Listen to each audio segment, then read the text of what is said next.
கர்த்தருக்கு ஸ்தோத்திரம். கர்த்தர் நல்லவர், அவர் கிருபை என்றும் உள்ளது. இந்த நாளுக்காக எடுத்துக்கொள்ளப்பட்ட வேத வசனம் எபிரெயர் 13வது அதிகாரம் 16வது வசனம். நன்மை செய்யவும் தானம் தர்மம் பண்ணவும் மறவாதிருங்கள். இப்படிப்பட்ட பலிகளின் மேல் தேவன் பிரியமாயிருக்கிறார். ஆமேன். இதை பார்த்து கொண்டு இருக்கிற பிரியமான சகோதர சகோதரிகளே, கர்த்தருடைய வார்த்தை சொல்கிறது, நாம் நன்மை செய்ய வேண்டும், தானம் தர்மம் பண்ண வேண்டாம். அதில் ஒரு நாளும் மறக்கக்கூடாது.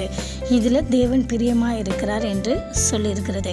ஆகவே நாம் நன்மை செய்வோம், தானம் தர்மம் பண்ணுவோம். ஆமென்.